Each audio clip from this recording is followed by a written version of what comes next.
வாழ்க வையகம், வாழ்க வளமுடன்.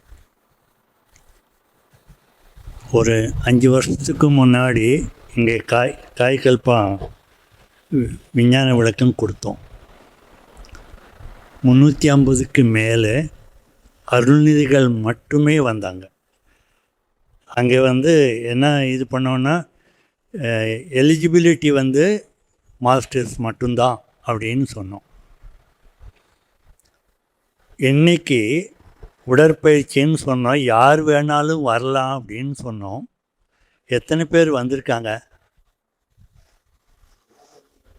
என்ன காரணம்?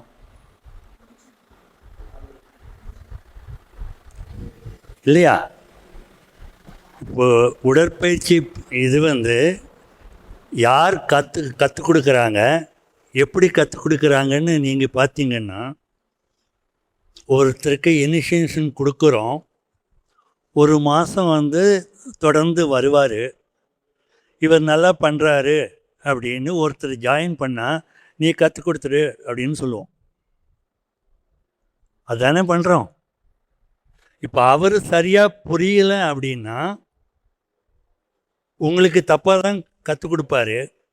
கடைசி வரைக்கும் உங்களுக்கு அது கரெக்ஷன் வராது. அப்போ எப்படி சரியாக இருக்கும்? உடற்பயிற்சிங்கிறது முக்கியமா இல்லையா? இப்போது ஐயா பேசுவோம், எடப்பாடிக்கு எனக்கு உறவு இருக்குது அப்படின்னு சொன்னார். ஆனால் உறவுங்கிறது அவங்கள காய்கல்பாவுக்கு கூடும்போது வந்தது தான். ஆனால் வந்த பிறகு ஐயா சொல்கிறாரு, 20 வருஷத்துக்கு முன்னாடி உங்ககிட்ட வந்தேன், அம்மாவுக்கு ஒரு பிரச்சனை இருந்தது, ஆளியாரில் யாரோ சொன்னாங்க உங்ககிட்ட போங்கன்னு, நீங்கள் பாசஸ் கொடுத்தீங்க, சரியாயிடுச்சு அப்படின்னு சொல்கிறார். அவருக்கு எனக்கு முதல்லையே தெரியும் அப்படின்னு சொல்கிறார். ஸோ இது இப்போ இவங்க ஓசூர்லேருந்து வந்திருக்காங்க. அவர் கல்யாணத்துக்கு முன்னாடி ஊட்டிக்கு ஒரு கிளாஸுக்கு அட்டெண்ட் பண்ணியிருக்கார். காயக்கல்ப கலைங்கிறது 3 நாள் ஒரே டாபிக். காலையில் 8 மணிக்கு ஆரம்பிக்கிறோம். 50 பேர் அங்கே அட்டெண்ட் பண்ணியிருக்காங்க. மும்பையிலிருந்து, பெங்களூர்லேருந்து, ஒசூர்லேருந்து, சென்னை வரைக்கும் வந்திருக்காங்க. லோக்கலில் யாரும் இல்லை. 8 மணிக்குள்ளே அவங்க எல்லாம் பாத் எடுத்து எல்லாம் காலைக்கடன் எல்லாம் முடித்து டிஃபன் எடுத்து உட்காரணும். 8 மணின்னா ஷார்ப்பாக நம்ம ஆரம்பிச்சிருவோம். நைட்டு 8 மணிக்கு தான் முடியும். அப்போ 3 நாள் அப்படின்னா 3ஆவது நாள் ஹாஃப் டே. அப்போ 30 மணி நேரம் ஒரே டாபிக் பேசியிருக்கோம். அதுக்கப்புறம்தான் அவருக்கு கல்யாணம் ஆகி குழந்தையெல்லாம் ஆகி இப்போ குழந்தைகளை கூட்டி வந்திருக்கார். அப்போது ஆன்மீகம்ங்கிறது நாம் கொடுக்கறது தெளிவாக இருக்கணும். உங்களுக்கு ஏதோ ஒன்று புக்கில் இருக்கிறத படிச்சுட்டு போகிறதுங்கிறது கிடையாது. தெளிவாக இருந்தால் மட்டும்தான் நீங்கள் ஃபாலோ பண்ணுவீங்க. இல்லாட்டி என்னென்னு கேட்டுட்டு அப்படியே போயிடுவோம். இப்போது எல்லாமே சீனியராக இருக்கீங்க, கிட்டத்தட்ட 10 வருஷத்துக்கு மேலே நீங்கள் ப்ராக்டிஸ் பண்ணியிருப்பீங்க. புக்கில் என்னென்னமோ சொல்கிறோம், இது சரியாகும், அது சரியாகும், நாம் ஹெல்த்தியாக இருக்கலாம், அப்படி இப்படின்னு தான் சொல்கிறீங்க. யார் அந்த பெனிஃபிட் எல்லாம் 100% கிடைச்சிருக்கு அப்படின்னு யாராவது கை தூக்குறீங்களா? யாரும் கை தூக்குறது இல்லையே. ஏன்? நம்ம சும்மா சொல்கிறோமா? இல்லை, நீங்கள் நல்லா ஹெல்த்தியாக இருக்கீங்களா அப்படின்னு கேட்குறேன். அமைதியாக இருக்கீங்களா, அல்லது ஹெல்த்தியாக இருக்கீங்களா, சுறுசுறுப்பாக இருக்கீங்களா? இல்லை, ஒரு பெர்சன்ட்டுன்னு சொல்லக்கூடாது. நாம் என்ன சொல்கிறோமோ அது நடக்கணும். நடந்தால் தான் நாம் அதை கன்ஃபார்ம் பண்ண முடியும். இப்போ உடற்பயிற்சின்னு பண்ணுறீங்க. எத்தனை பேர் இந்த புக்கை அந்த போஸ்டர் மட்டும் பார்க்காம இதில் என்ன எழுதியிருக்குன்னு கேட்டிருக்கீங்க, படிச்சிருக்கீங்க? ஃபுல்லாகவே படிச்சிருக்கீங்களா? கை தூக்குங்க. எத்தனை பேர் படிச்சிருக்கீங்க? யாரும் அது படிக்கலை. என்ன எழுதிருக்குன்னு தெரியல. மகரிஷி எப்படி இந்த எக்ஸசைஸ் எல்லாம் கொடுத்துருக்காருன்னு தெரியல. அப்போ அந்த வேல்யூ எவ்வளவு இருக்கும்? இதை மதிக்கிறது எந்த அளவுக்கு நாம் மதிப்போம்? புரியுதுங்களா? டைம் இருந்தால் பண்ணுவோம், இல்லாட்டி பண்ண மாட்டோம். இப்போது இதில் எத்தனை பேர் ஹத யோகா பண்ணுறீங்க? கை தூக்குங்க. யாரும் பண்ணுறதில்ல. ஹத யோகான்னு என்னன்னு தெரியுமா? அது யோகாசனம், அது என்னென்னமோ பண்ணுவாங்க அப்படிம்பீங்க. எத்தனை பேர் யோகா ஆசனம் பண்ணுறீங்க? யாரும் பண்ணுறதில்ல. எளிய முறை உடற்பயிற்சி எத்தனை பேர் பண்ணுறீங்க? எல்லாம் பண்ணுறீங்க. அது உடற்பயிற்சிங்கிறது என்ன? உடற்பயிற்சின்னு சொல்கிறோம் இல்லையா, மகரிஷி சொல்லியிருக்கா இல்லையா, இது என்ன ட்ரில்லா? கிளாஸில் ட்ரில் கொடுக்குறாங்க இல்லையா, அந்த ட்ரில் மாதிரியா இல்லை இது வேறு என்ன உடற்பயிற்சி?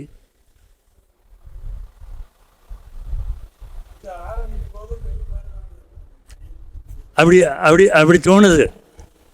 ஆனால் ஹத யோகாங்கிறது என்ன? ஹத்தான்னா என்ன? ஹத்தாங்கிறது உடல்,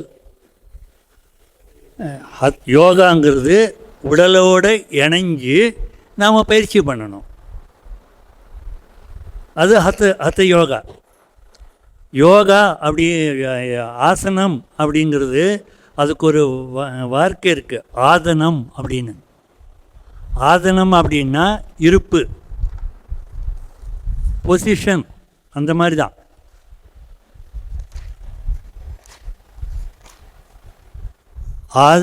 ஆசனம் என்பது இருக்கை அப்படின்னு சொல்கிறோம். அப்போ ஆசன வகைங்கிறது பழைய காலத்தில் 1000 வருஷத்துக்கு முன்னாடியெல்லாம் பார்த்திங்கன்னா என்னென்ன வேலை செய்கிறாங்களோ, என்னென்ன கஷ்டம் வருதோ, என்னென்ன நோயெல்லாம் வருதோ அதுக்கு தகுந்த மாதிரி ஒரு 166 ஆசனங்கள் கொடுத்துருக்காங்க அந்த பழைய இதில் பார்த்திங்கன்னா. இப்போது பழைய மாதிரி நாம் இல்லை. வேட்டையாடுறது, அடிக்கிறது, கொள்றதெல்லாம் கிடையாது. இப்போ லைஃப் ஸ்டைல் மாறி போச்சு. இப்போ நமக்கு என்னென்ன பிரச்சனை வருது, எந்த மாதிரி இது வரும், இதுக்கு என்ன சால்வேஷன் அப்படிங்கிறது தான் அந்த ஹத்த யோகாவையும் யோகா ஆசனையும் ஆராய்ச்சி பண்ணி தமிழில் கன்வெர்ட் பண்ணி உடற்பயிற்சின்னு சொல்லியிருக்கார் மகரிஷி. அப்போ நீங்கள் பண்ணுறது ஹத்த யோகாவா, உடற்பயிற்சியா, இல்லை ஆசனமா, என்னது? 3 ஒன்று தான். அவர் தமிழில் சொல்லலை. உடற்பயிற்சின்னு மகரிஷி தமிழில் சொல்லலை. அதனால்தான் உங்களுக்கு புரியலை. டைம் எவ்வளவுன்னு கேட்டால், தமிழில் கேட்டால் 10, 20ன்னு சொல்லுவாங்க. நேரம் எவ்வளவு அப்படின்னா என்ன கேட்டீங்க அப்படிம்பீங்க. அப்போ நமக்கு இங்கிலீஷில் சொன்னால் தான் தமிழை அதை கன்வெர்ட் பண்ணி சொல்கிறோம், புரியுது. அப்போ ஹத்த யோகாங்கிறதும் ஆசனம்ங்கிறதும் உடற்பயிற்சியும் ஒன்று தான். அதை முதல்ல புரிஞ்சிக்கங்க. ஆனால் நமக்கு நல்ல போஸ் கொடுக்கறதுக்கு இதில் சான்ஸ் இல்லை. வளைஞ்சி எல்லாம் பண்ணுறாங்க. இப்போ 1000கணக்கில் ஆசனம் பண்ணுறாங்க. அவ்வளவு ஆசனம் பண்ணும்போது எந்த அளவுக்கு அதில் பெனிஃபிட் வரும், எந்த உறுப்பு எல்லாமே சரியாகும் அப்படிங்கிறது யாருக்கும் தெரியாது. அந்த பயிற்சி எடுக்கிறவங்க, கொடுக்குறவங்க எல்லாத்துக்கும் தெரியாது. எங்கள் ஊட்டியில் ஒருத்தர் இருக்கார். அவர் வந்து நம்ம மெம்பர் தான். ஆல் இண்டியா லெவலில் வந்து ஆசனாவில் ஃபஸ்ட் ப்ரைஸ் வாங்கியிருக்கார். அந்த யோகா காம்படிஷன் இதெல்லாம் வரும்போது அவர் ஒரு கையில் வச்சுட்டு என்னென்னமோ பண்ணுவார், சர்க்கஸ் மாதிரி பண்ணுவார். ஸோ அது வந்து நாம் பண்ணணுமா, அதில் என்ன பெனிஃபிட் இருக்குது அப்படின்னு வரும்போது அதுக்கு தான் மகரிஷி வந்து 40 வருஷமாக ஆராய்ச்சி பண்ணியிருக்கு. அந்த ஆராய்ச்சிக்கு வந்து அவர் எப்படி பண்ணார் அதுங்கிறது நீங்கள் யாருமே இது படிக்கல இல்லையா, அதை நான் வந்து படித்து காட்டுறேன். புரியுதுங்களா? முகவரைன்னு எழுதியிருக்காரு, அதில் எல்லாமே டீட்டெயிலாக கொடுத்துருக்காரு. யாருமே இது படிக்கிறது இல்லை. அவருக்கு வந்து 11 வயசில் ஒரு ஆயுர்வேத அப்போ எல்லாம் டாக்டருங்கிறது வந்து 4 வருஷம் படிக்கிறது கிடையாது, வைத்தியர் தான். அவங்க ப்ராக்டிஸில் தான் டாக்டர் ஆவாங்க. அந்த ஆயுர்வேத டாக்டர்கிட்ட இவர் வந்து சிஷ்யராக இருந்திருக்கார். அவர் யோகா மெடிடேஷன் எல்லாமே பண்ணுவார். வாழ்வியல் எப்படி அப்படிங்கிறது வந்து இவர் புரிகிறதுக்காக கூடவே இருந்திருக்கார். ஸ்கூலுக்கு போய் படிக்கலை மகரிஷி, 7ஆம் கிளாஸ் தான் படிப்புங்கிறது, அவ்வளோதான். 3ஆம் கிளாஸுக்கு தான் ஸ்கூலுக்கே போயிருக்கார். அப்போ இவர் ஒவ்வொரு வார்த்தையும் ஒரு பிஹெச்டி பண்ணுறாங்க. பாலியாரில் ஒரு அக்யூப்ரெஷருக்கு ஒருத்தர் வந்து பிஹெச்டி பண்ணாங்க. ஏதோ திருப்பூரோ என்னமோ ஒரு லேடி தான் பண்ணாங்க. அவங்க வந்து ஆழியாரில் வந்து அதுக்கு ஏதாவது மெட்டீரியல் கொடுங்க, நான் பிஹெச்டி பண்ணுறேன்னு எல்லாத்துக்கிட்டையும் கேட்டிருக்காங்க. அப்போது சிதம்பரம் ஒரு யூனிவர்சிட்டியிலேருந்து ஒரு ப்ரொஃபஸர் இருக்கார். அவர் என்னை பற்றி தெரியும். அவர் நீங்கள் யார்கிட்ட கேட்டாலும் கிடைக்காது, ஊட்டிக்கு போங்க உங்களுக்கு இது கிடைக்கும் அப்படின்னு சொன்னார். நான் அக்யூப்ரெஷரை வந்து ஒரு டைரக்டர் ஆஃப் மெடிக்கல் சர்வீஸ், அதாவது தமிழ்நாட்டுக்கு ஹாஸ்பிட்டலுக்கெல்லாம் ஹெட்டு டாக்டர், அவருக்கு நான் வந்து ஹோம்ஒர்க் கொடுத்து ஆராய்ச்சி பண்ணி அவர் ஒரு எஸ்ஸே கொடுத்துருக்கார். எங்களுடைய அந்த இதில் கோயில் கட்டும்போது ஒரு இது புக்கு போட்டோம், அதில் இதெல்லாம் இருக்குது. இந்த மட்டும் கொடுத்தேன், ஐயா இது போதுங்கய்யா அப்படின்னு பிஹெச்டி வாங்கிட்டார். ஸோ ஒவ்வொரு வார்த்தைக்கும் ஒரு பிஹெச்டி பண்ணலாம். மகரிஷியுடைய ஒவ்வொரு வார்த்தைக்கும் ஒரு பிஹெச்டி பண்ணலாம். ஆனால் படித்தது 3ஆம் கிளாஸ் தான் ஸ்கூலில். டியூஷனில் 7வது வரைக்கும் படிச்சிருக்கார். ஆனால் கூட இருந்ததே வந்து அவர் பேர் வந்து டாக்டர் வந்து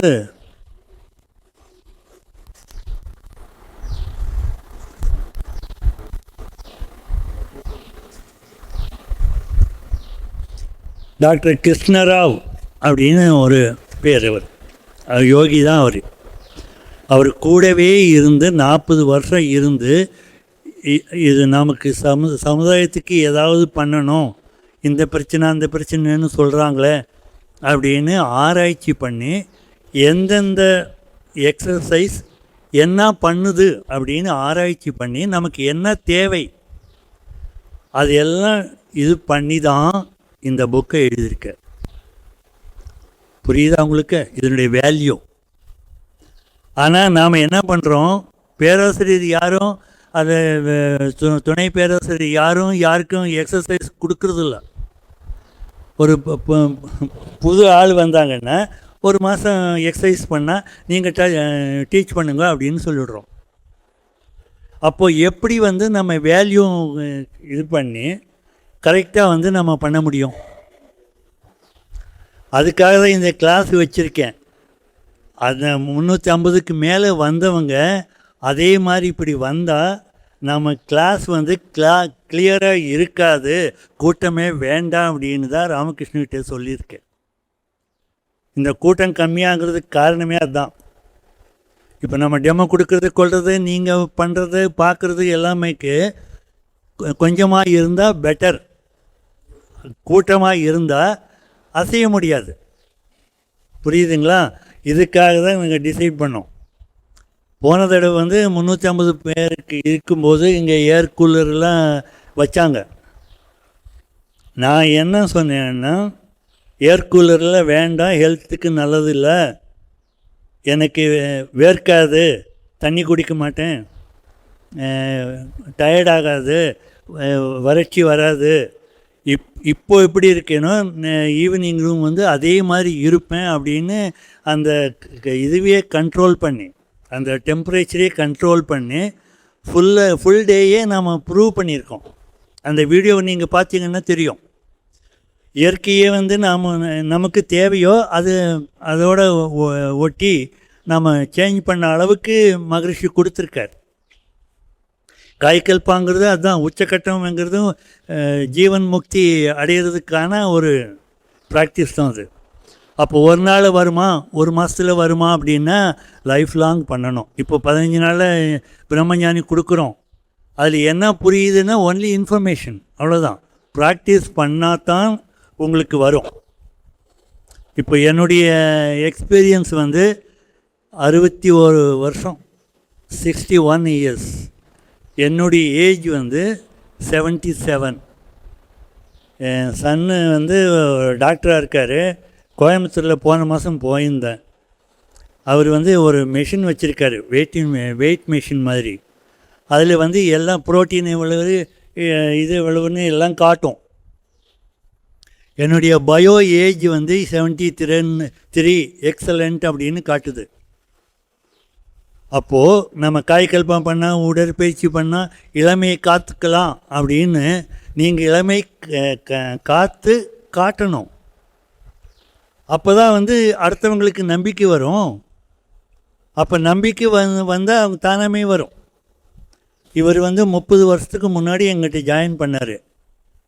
இப்போ ஒரு நாள் பார்க்காம இருந்துட்டா இவர் வந்து இது கான்சன்ட்ரேஷன் வராது.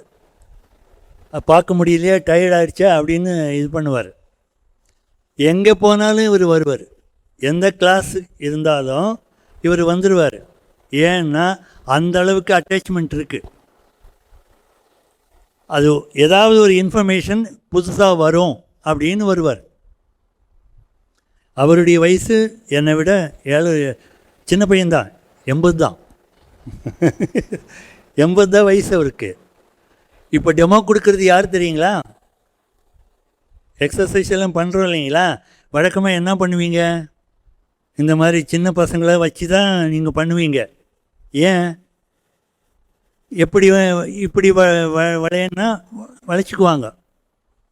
ஆனால் இதில் வந்து இவர் தலையாட்டிட்டு இருப்பார், எப்படி கொடுப்பாரு அப்படின்னு நினைப்பாங்க இல்லைங்களா? அதனால்தான் வந்து இவரை கூட்டிகிட்டு வந்திருக்கேன். 30 வருஷமாக பண்ணுறாரு. அப்போது எப்படி பண்ணுறாரு, எப்படி ஹெல்த்தியாக இருக்கார், அதை ப்ரூவ் பண்ணுறதுக்காக தான் கூட்டிகிட்டு வந்திருக்கேன். புரியுதுங்களா? அப்போ நான் ப்ரூவ் பண்ண இல்லையா? இந்த தலைவர் ஐயா வந்து போன தடவை வரும்போது கொஞ்சம் குண்டாக இருந்தார், கொஞ்சம் டயட்டெல்லாம் சொல்லுங்கள் அப்படின்னாரு. நீங்கள் இந்த வயசுலலாம் டயட்டெல்லாம் தேவையில்லை, கொஞ்சம் குறைச்சிக்கங்க அப்படின்னு சொன்னேன். இப்போ வந்து நல்லா இருக்கார்.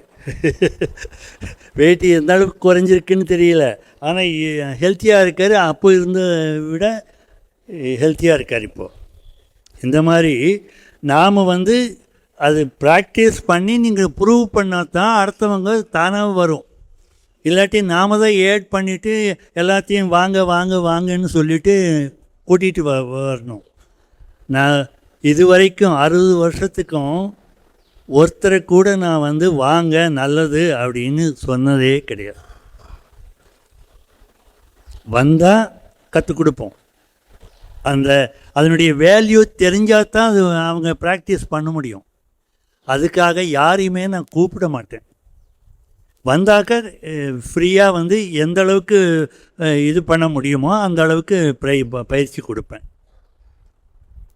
இப்போ நீங்கள் இந்த வேல்யூ தெரியாததுனால தானே இவ்வளவு நாளும் வந்து நீங்கள் ஹத்த யோகா பண்ணல, ஆசனம் பண்ணல, அதுக்கு வேல்யூ ஜாஸ்தி, நான் சாதா உடற்பயிற்சி தான் பண்ணுறேன் அப்படின்னு நினைக்கிறீங்க இல்லையா? நீங்கள் பண்ணுறது வந்து பெஸ்ட்டு ஆசனம். சிம்பிளாக இருக்குது. தவமும் எளிய முறை, உடற்பயிற்சியும் எளிய முறை. ஆனால் வந்து அதனுடைய வேல்யூ வந்து டாப்பில் இருக்கு. இதில் டவுட் இருக்கா? ஆனால் ஏன் இப்போ ப்ராக்டிஸ் பண்ணுறதில்ல? இப்போ எத்தனை பேர் வந்து டெய்லி பூஜா பண்ணுறீங்க? லேடிஸு மெயினாக அதில் வீட்டில் இருப்பீங்க இல்லையா? எத்தனை பேர் வந்து பூஜா பண்ணுறீங்க? கை தூக்குங்க. எல்லாமே பண்ணுறீங்க, நானும் பண்ணுறேன். கை தூக்குங்க. எல்லாமே பண்ணுறீங்க தானே? எத்தனை பேர் வந்து ரெகுலர் மெடிடேஷன் பண்ணுறீங்க? ஒருத்தர். யாரும் பண்ணுறதில்ல.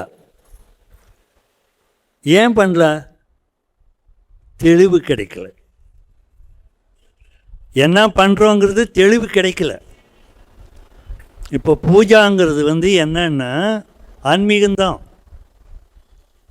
நாம் வந்து அமைதியாக இருக்கிறதுக்கும் நாம் வந்து நம்ம கான்சன்ட்ரேஷன் வர்றதுக்கும் அதை பண்ணுறோம். ஆனால் இதில் வந்து என்னன்னா மௌனம். இதில் வந்து ஒலி வரும். மந்திரம் போடுறீங்க, ஒரு பாட்டு போடுறீங்க, இதெல்லாம் பண்ணுறீங்க. இதுக்கு மூலம் எது? மௌனம் தானே. ஒரு ஃபோட்டோவை பார்க்குறோம், அது ஒளி. அதனுடைய மூலம் எது? நம்ம அருவம் தான். இப்போது என்னுமே பண்ணாமல் நீங்கள் கண்ணை மூடிட்டு சும்மா இருங்க அப்படின்னா அது ஈஸியாக கஷ்டமா? கஷ்டமாகிறதுனால்தான் இதில் பாருங்கள், இந்த பாட்டை கேளுங்க, இந்த ஒலியை நீங்கள் ரிப்பீட் பண்ணுங்க அப்படின்னு மந்திரமெல்லாம் கொடுக்குறாங்க. மந்திரம்ங்கிறத மனம் திறம், மனசை திறம்படுத்துறதுக்காக கொடுத்த ஒரு ஒலி தான். அதுக்கு அர்த்தம் இருக்கா அப்படின்னா எந்த மந்திரத்துக்கும் அர்த்தமே கிடையாது. ஒன்லி சவுண்டு, எஃபெக்ட் தான்.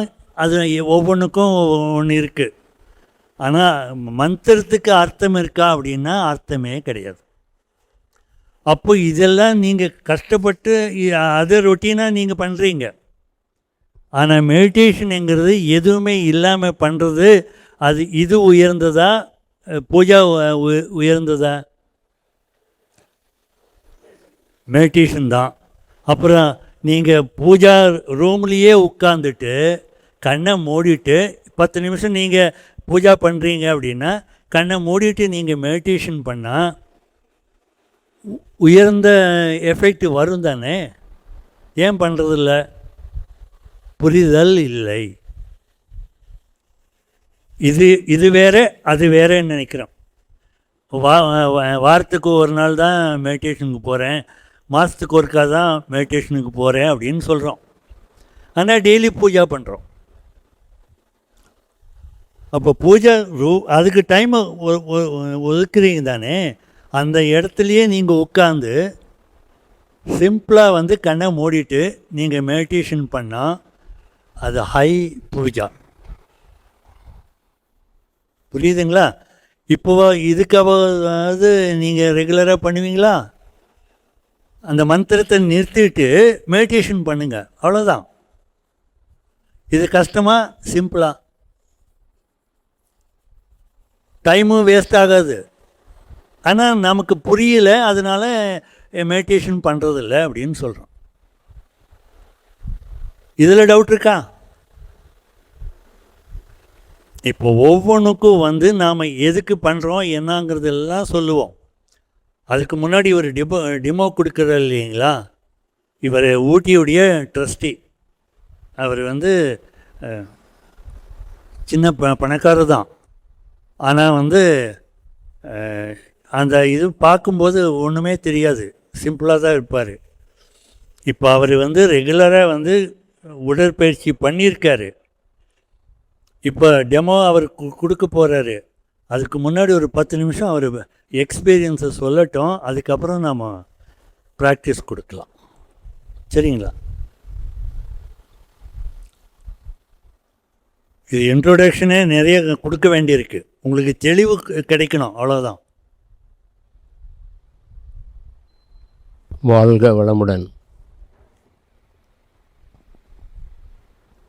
வாழ்க வளமுடன். ஸ்பீச் வருதுங்களா?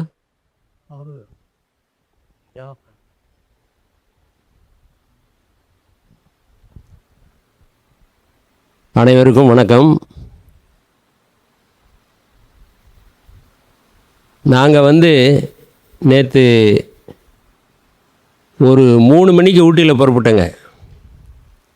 இங்கே சேர்றப்போ 8:30 ஆயிடுச்சு. 8:30க்கு இங்கே வந்த உடனே ஐயா சிவாஜி சாரும் அவருடைய துணைவியாரும் எங்களுக்கு வரவேற்பு கொடுத்தாங்க. வரவேற்பு கொடுத்து விருந்து கொடுத்தாங்க. அவர் சிவாஜி சார் ராமர்னா நம்ம ராமகிருஷ்ணன், அவருக்கு அனுமார். எங்கள் பின்னாலேயே ஒவ்வொன்றும் எங்களுக்கு என்ன தேவை வேணும், பெட்ரூமில் தண்ணி வேணுமா, காலையில் டீ வேணுமா, சுடுதண்ணி வேணுமா, எல்லாம் கேட்டு எல்லாம் செஞ்சு கொடுத்தாங்க. அந்த அம்மாவுடைய அன்பை நாங்கள் வாழ்க்கையில் மறக்கவே முடியாது.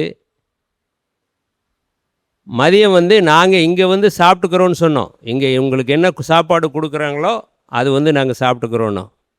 இல்லை, நான் வீட்டில் செய்வேன், நீங்கள் வாங்க. அவங்க உங்களுக்கு எல்லாருக்கும் தெரியும், உடல் நலம் சரியில்லாதவங்க.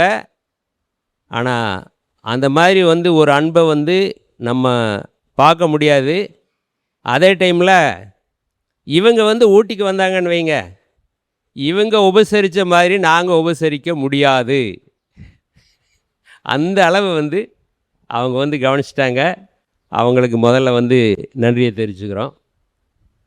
நான் இப்போ சார் என்னை எது கூப்பிட்டு வந்திருக்காரு அப்படின்னு சொன்னால், அதாவது கன்னி பிக்குன்னு சொல்லுவாங்க, எலி. அந்த எலிக்கு ஒரு ஊசி போடுவாங்க. அந்த ஊசி போட்டு அந்த எலிக்கு கேன்சர் வருதா இல்லையா அப்படின்னு சொல்லி செக் பண்ணுவாங்க. அந்த மாதிரி இங்கே கூப்பிட்டு அதாவது அதுக்கு முன்னால் என்ன அப்படின்னு சொன்னால், நான் எங்கெங்கேயோ டூர் போயிட்டு வந்தேன். என்னால் முடியவே இல்லை, வர முடியாது அப்படின்னு சொன்னேன். இல்லை, நீங்கள் வந்து தான் ஆகணும், நீங்கள் 2 நாள், அதை 2 நாளைக்கு முன்னே தான் வந்தேன். டூர் போயிட்டு எக்ஸசைஸ் பண்ண வச்சு, கழுத்து வலிக்குது இப்படின்னு சொன்னால் நீ மகராசனம் பண்ணு, இன்னொன்று கால் வலிக்குது இப்படின்னு சொன்னால் நீ கால் பயிற்சி பண்ணு அப்படின்னு சொல்லி இருந்து சரி பண்ணி வந்தே ஆகணும் அப்படின்னு சொல்லி கூப்பிட்டு வந்தாங்க. இப்போ எப்படி கின்னி பிக்குன்னு யூஸ் பண்ணுறாங்கன்னா, எனக்கு 80 வயசு ஆச்சு. 80 வயசில் நான் தான் ஊட்டியிலேருந்து இங்கே இதுவரையில் கார் ஓட்டிகிட்டு வந்த சார் கூட வந்தார். அதெல்லாம் சார் போட்ட பிச்சை எனக்கு. அவர் அவருடைய கைடன்ஸ், நாங்களாக இருந்தாலும் சரி, எங்கள் குடும்பமாக இருந்தாலும் சரி, அவர் தான் எங்களுக்கு தெய்வம். நாங்கள் செஞ்ச புண்ணியம், நம்ம முன்னோர் செஞ்ச புண்ணியத்தினால அவருடைய உறவு எங்களுக்கு கிடைச்சிது. எப்போவுமே நிழல் போல் அவர் கூட இருந்துகிட்ருப்பேன். நான் 1990 நான் ஜாயின் பண்ணுறதுக்கு சார்கிட்ட போய், சார் இந்த மாதிரி நான் மெடிடேஷன் கிளாஸில் ஜாயின் பண்ணணும் அப்படின்னு சொன்னேன். நாளைக்கு வாங்கன்னாரு.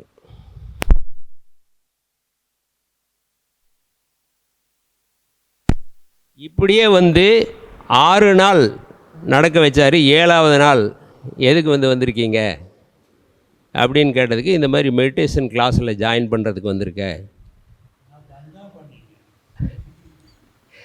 அதாவது எதுக்கு சொல்ல வர்றேன்னா, அந்த டைமில் எல்லாம் அந்த கிளாஸில் ஜாயின் பண்ணணும் அப்படின்னு சொன்னால் நம்மளுக்கு அந்த ஆர்வம் இருக்குதா அப்படின்னு சொல்லி செக் பண்ணுறதுக்காக அப்படி பண்ணுறாரு. அந்த மாதிரி தான் ஒரு சின்ன ஹாலுங்க. அதாவது ஒரு 8க்கு 6 இருக்கும். அதில் தான் லேப் வச்சுருந்தார். அப்போது அந்த லேபில் தான் ஒரே ஒரு இது வச்சுருப்பார், இங்கே மெடிடேஷன் கற்றுக் கொடுக்கப்படும் அப்படின்னு சொல்லிட்டு.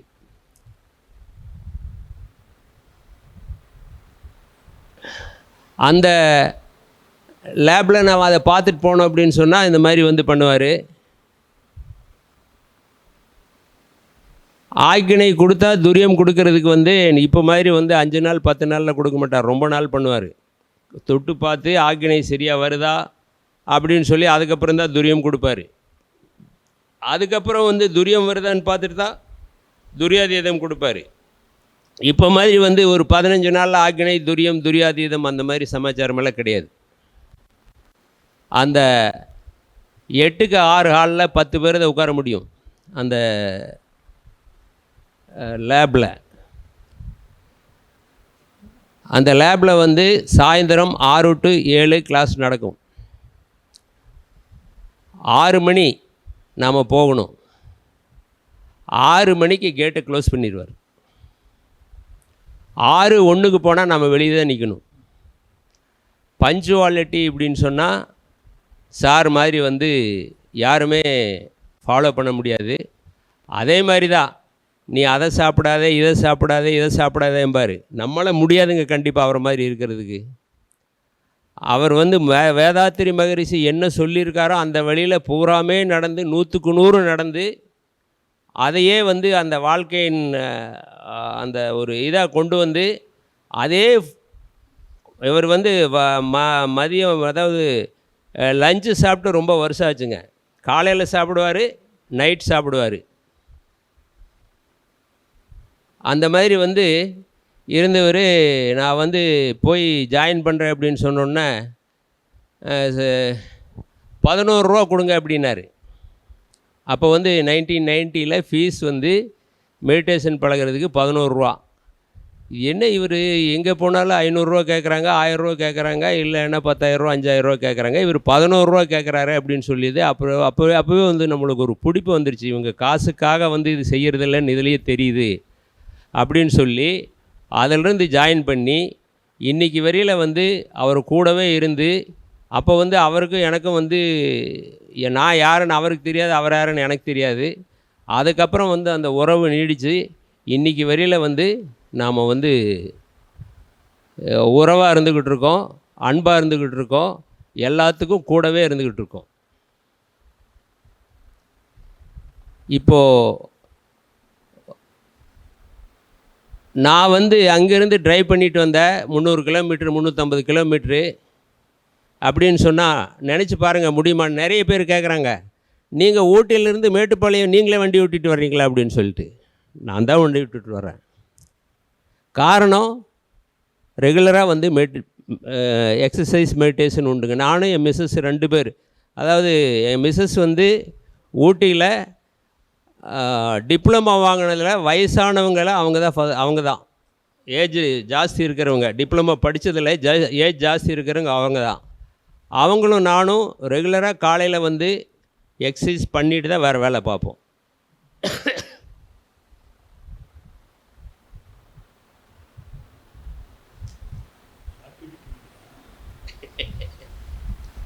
எக்ஸசைஸ் அப்படிங்கிற சொல்கிறது சார் என்ன அப்படின்னு சொல்லி சொன்னார், எவ்வளவு முக்கியம்னு சொல்லிட்டு. முதல்ல வந்து கிளாஸில் ஜாயின் பண்ணணும் அப்படின்னு சொன்னால் ஒரு வாரம் எக்ஸசைஸ் சொல்லி கொடுப்பாங்க. தவம் அப்படிங்கிறது முதல் தவம் எக்ஸசைஸ் அப்படின்னு சொல்லி வரும். சார் சொன்னார் அதனுடைய முக்கியத்துவம் நாம் வந்து புரிஞ்சுக்கல, அது வந்து செய்யணும் அப்படின்னு சொல்லிட்டு. இப்போது இத்தனை பேர் கீழே உட்காந்துருக்காங்க அப்படின்னு சொன்னால் அந்த எக்ஸசைஸ் கரெக்டாக பண்ணினதுனால தான் அவங்களால உட்கார முடியுது. அதனால் வந்து நாம் வந்து நம்ம வாழ்க்கையில் தவம் பண்ணுறதுக்கு முன்னால் எக்ஸசைஸ் கரெக்டாக பண்ணணும். கரெக்டாக வந்து 40 நிமிஷம் நடக்கும். 40 நிமிஷம் கரெக்டாக வந்து நம்ம எல்லாம் பழகிட்டோம் அப்படின்னு சொன்னால் 40 நிமிஷத்தில் எல்லாம் முடிச்சிடலாம். காயக்கல்பா 3 நிமிஷத்தில் முடிச்சிடலாம். அந்த காயக்கல்பான்னு சொல்கிறப்போ ஒரு ஞாபகம் வருதுங்க. நம்ம மகரிஷி வந்து கேஜி ஹாஸ்பிட்டலில் படுத்திருக்கார் கடைசி. அதுக்கப்புறம் அவர் வந்து தவறிட்டார். அந்த கேஜி ஹாஸ்பிட்டல் போகிறப்போ நானும் சாரு போகிறோம். சேலம் எங்கேயோ ஒரு கிளாஸு பார்த்துட்டு போகலாம் அப்படின்னு சொல்லி போகிறோம். எஸ்கே மையெல்லாம் உட்காந்துருக்காரு. இவ்வளோ ஐசியூவில் இருக்கார், அவர் ஒருத்தர் பார்க்க முடியாது அப்படின்ட்டார். சார் வந்து குரலை கேட்டு மகரிஷி வந்து சத்தியமூர்த்தியை உள்ளே அனுப்பு அப்படின்னாரு. உள்ளே அனுப்பி பேச முடியாமல் இருக்கார், ரொம்ப டயர்டாக இருக்கார். அந்த நிலைமையிலையும் அவர் இவர்கிட்ட பேசிட்டு ஒரு பேப்பர் கொண்டா அப்படின்னு சொல்லி பிஏ கிட்ட சொல்கிறார். பிஏ உள்ளே இருக்கார். அப்போ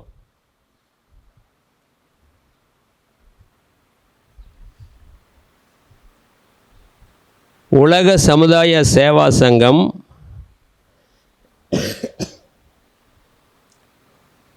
உலக சமுதாய சேவா சங்கம் காயகல்பா ஆராய்ச்சி அறக்கட்டளை தலைவர் அப்படின்னு சொல்லி அந்த பேப்பரில் அவர் கைப்பட எழுதி வேதாத்திரி மகரிஷி இப்படின்னு சொல்லி கையெழுத்து போட்டு சார்கிட்ட கொடுத்தாரு. இப்போவும் அந்த பேப்பர் எங்ககிட்ட இருக்குது. அந்த மாதிரி இவர் வந்து மகரிஷியினுடைய நேரடி சிஷ்யர். இப்போ எத்தனை பேர் அந்த நேரடி சிஷ்யர் இருக்காங்க அப்படின்னு சொல்லி தெரியல.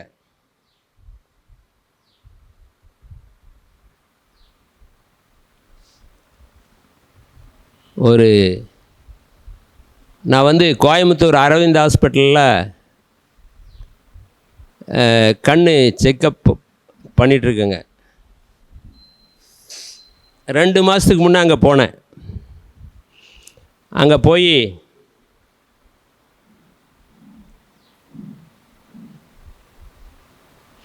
டாக்டர் எல்லாம் செக்கப் பண்ணி கண் சரியாக இருக்கே, நீங்கள் போகலாம், ஒன்றும் ட்ரீட்மெண்ட் வேண்டியதில்லை அப்படின்னு சொல்லிட்டாரு. ஏஜ்டு லேடி டாக்டர் எல்லாம் சரியாக இருக்கேன்னீங்க, எனக்கு இந்த கண் கொஞ்சம் வந்து என்னமோ இந்த ஒரு டிஃப்ரென்ஸ் தெரியுதுங்க அப்படின்னு சொன்னேன். எப்படி வந்தீங்க ஹாஸ்பிட்டலுக்கு, எப்படி வந்தீங்கன்னு? ஹாஸ்பிட்டலுக்கு காரில் வந்தேங்க. யார் கார் ஓட்டிகிட்டு வந்தாங்க? நான் தான் டாக்டர் கார் ஓட்டிகிட்டு வந்தேன். வயசு என்னாச்சு? வயசு 79 ஆச்சு. எந்திரிச்சு போங்க சார். 79 வயசில் நீங்கள் வந்து டவுன்லேருந்து இங்கே கார் ஓட்டிகிட்டு வந்திருக்கீங்க. அந்த மாதிரி இருக்கிறப்போ நீங்கள் வந்து இந்த கண் எப்படின்னு சொல்லி சொல்கிறீங்க, கண் கொஞ்சம் இதாக இருக்குதுன்னு சொல்கிறீங்க, அது அப்படி தான் இருக்கும், நீங்கள் போங்க அப்படின்ட்டாங்க. எதுக்கு சொல்ல வர்றேன்னா, அந்த எக்ஸசைஸினுடைய பவர் நாம் வந்து கரெக்டாக பண்ணோன்னா நம்ம வாழ்க்கையில் எல்லா வகையிலும் நம்ம கோல் என்னங்க, நாம் வந்து சாகிற வரையில் இன்னொருத்தருடைய ஹெல்ப் இல்லாமல் நம்ம இருக்கணும். அதை வந்து அச்சீவ் பண்ணணும் அப்படின்னு சொன்னால் நாம் வந்து ரெகுலராக எக்ஸசைஸ் பண்ணணும், மெடிடேஷன் பண்ணணும், காயகல்பா பண்ணணும். அது வந்து நாங்கள் ரெகுலராக பண்ணிகிட்ருக்கோம். நான் ஊட்டி கிளாஸில் எல்லார்கிட்டையும் என்ன சொல்லுவேன்னா, நாங்கள் வந்து இதெல்லாம் அனுபவிக்கிறோம். அங்கே வந்து ஒரு இதில் பாதி இருக்குன்னு வைங்களேன், அந்த ஹாலு, அந்த பாதி ஹாலில் வந்து உட்கார்றப்போ அந்த ஸ்பீச் கொடுக்குறப்போ நாங்கள்லாம் வந்து சாருடைய கைடன்ஸில் நல்லா அனுபவிக்கிறோம், நல்லா இருக்கிறோம், உடல் நலம் நல்லா இருக்குது. நீங்கள் எல்லாம் வந்து அந்த மாதிரி இருக்கணும் அப்படின்னு ஆசைப்பட்டதை உங்கள்கிட்ட எதிர்பார்ப்பு எங்களுக்கு ஒன்றும் இல்லை. எங்களுடைய எதிர்பார்ப்பு நீங்கள்லாம் நல்லா இருக்கணுங்கிறது தான். உங்கள்கிட்ட எதிர்பார்த்து நாங்கள் செய்யலை, நாங்கள் ஒரு சேவையாக செய்கிறோம், அதை வந்து நீங்கள் பயன்படுத்திங்க அப்படின்னு சொல்லுவேன். இப்போ இங்கேயும் அப்படி தான். நாம் வந்து எதிர்பார்ப்பு எதுவுமே கிடையாது. இங்கே வந்து யாரோ ஒரு 10 பேர் இதனால் வந்து பயன்படுறாங்க அப்படின்னு சொன்னால் அது வந்து எங்களுக்கு ஒரு மன திருப்தியை கொடுக்கும்.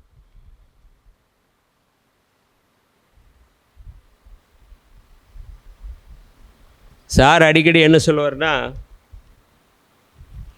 ஒரு குடிகாரன் இருக்கான்.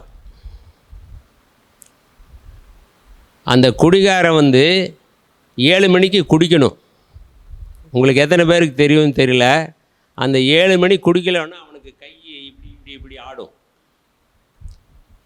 அது குடித்தாதான் அந்த ஆட்டம் நிற்கும். அந்த மாதிரி வந்து நீங்கள் மெடிடேஷனில் அடிக்ட் ஆகணும். 6 மணி ஆச்சா, 6:30 மணி ஆச்சா, என்ன டைமு கிளாஸு, அந்த டைமில் வந்து மெடிடேஷன் போகணும். அந்த மாதிரி அடிக்ஷன் அதில் வரணும் உங்களுக்கு அப்படின்னு சொல்லி அடிக்கடி சொல்லுவார். அது ஒரு பெரிய வார்த்தை. அதை நாங்கள் ஃபாலோ பண்ணிகிட்ருக்கோம்.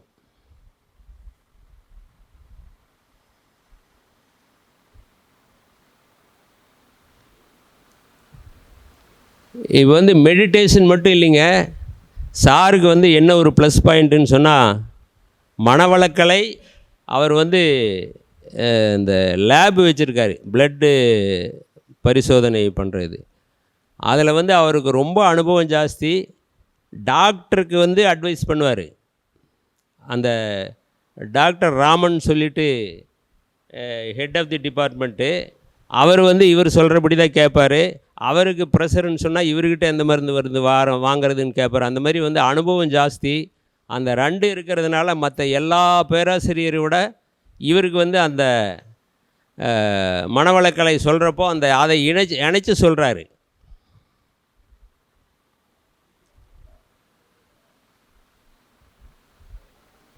நமக்கு வந்து வாழ்க்கை பிரச்சனை விடுங்க, சின்ன சின்ன பிரச்சனைகள் ஒன்றும் இல்லைங்க.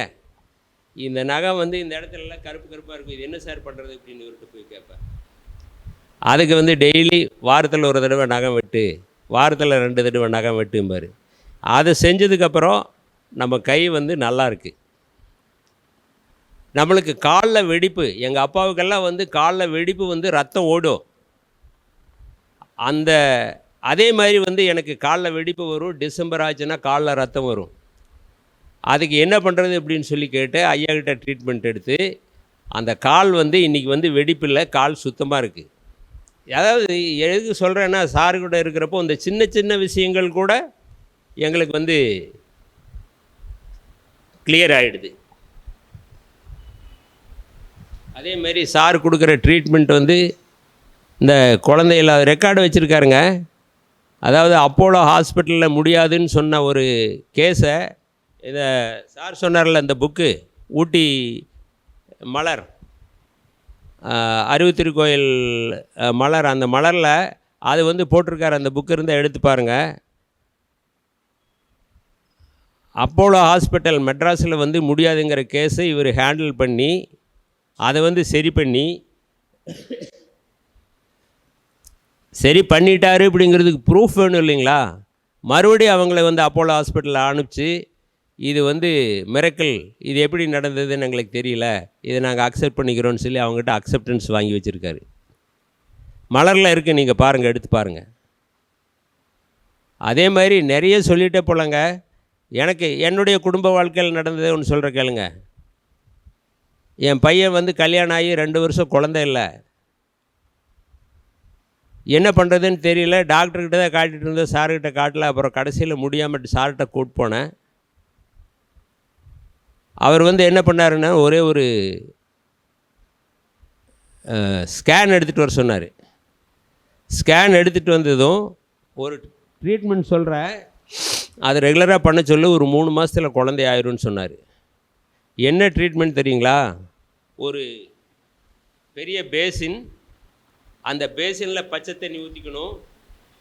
அந்த பையன் வந்து நேக்கடாக அதில் உட்காரணும், 20 நிமிஷம் உட்காரணும். இதுதான் ட்ரீட்மெண்ட். மருந்து இருந்தெல்லாம் ஒன்றும் கிடையாது.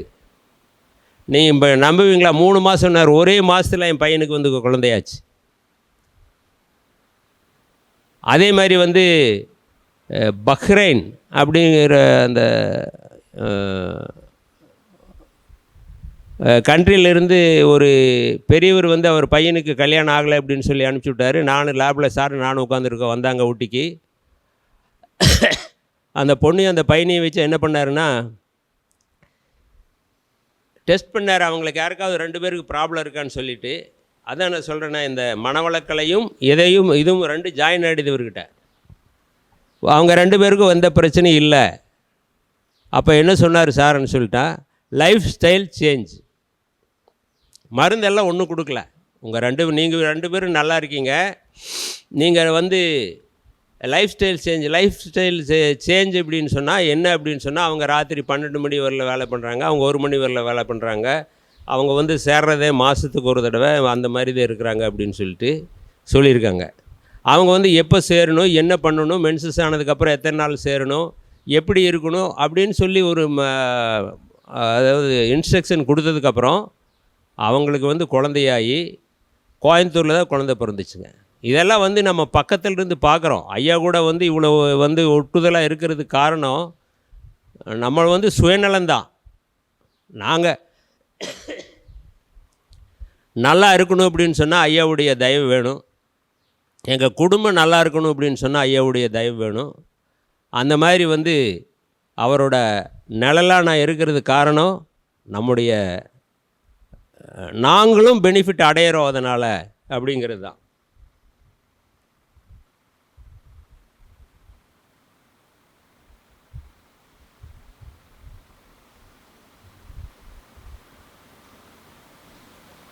இது காயக்கல்பா பண்ணால் கருவிலே திருவுடைய குழந்தை பிறக்கும் அப்படிம்பாங்க.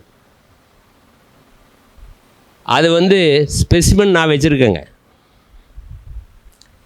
என்னுடைய மகனுடைய பொண்ணு இப்போ வந்து அவள் பிஎஸ்சி அக்ரி முடித்து செக்கு குடியரசில் போய் வந்து படிச்சுக்கிட்டு இருக்கா. அந்த படிக்கிறதுக்கு வந்து 30 லட்ச ரூபா வருஷம் செலவாகும். இந்தியாவில் 3 பேர் செலக்ட் பண்ணியிருக்காங்க. அந்த 3 பேரில் எங்கள் பேத்தி ஒன்று. எப்படி அந்த குழந்தை வந்து, அதாவது ஃபஸ்ட்டு ஸ்டாண்டர்ட்லேருந்து அந்த படித்தது எல்லாத்துலேயுமே ஃபஸ்ட்டு வரும். இந்த 30 லட்ச ரூபா செலவு பண்ணி அங்கே வந்து போகிறதுக்கு வந்து எல்லாத்துக்குமே என்ன காரணம்னா மனவளக்கலை தான். அந்த பையனும் மருமகளும் வந்து காய்கல்பா கரெக்டாக பண்ணி எக்ஸசைஸ் பண்ணி மெடிடேஷன் பண்ணி இருந்ததுனால தான், அதாவது அந்த கருவிலே திருவுடைய குழந்தை வேணும் அப்படின்னு சொன்னால் நாம் வந்து அதெல்லாம் வந்து கரெக்ட் பண்ணணும். நம்மளுக்கு வந்து குறையில்லாத குழந்தை வேணும் அப்படின்னு சொன்னால் அதை வந்து நம்ம ஃபாலோ பண்ணணும். இப்போது மனவளக்கலைன்னா சும்மா என்னமோ வந்தோம் கேட்டோம் போனோம். நான் ராமாயணம் படித்தேன், மகாபாரதம் படித்தேன், மகரிஷி புக் படித்தேன், படிச்சுட்டு என்ன பண்ணுறது, ஏதாவது ஃபாலோ பண்ணுறீங்களா அப்படிங்கிறத முக்கியம். நம்ம வந்து அந்த படித்ததை வாழ்க்கையில் ஃபாலோ பண்ணணும்.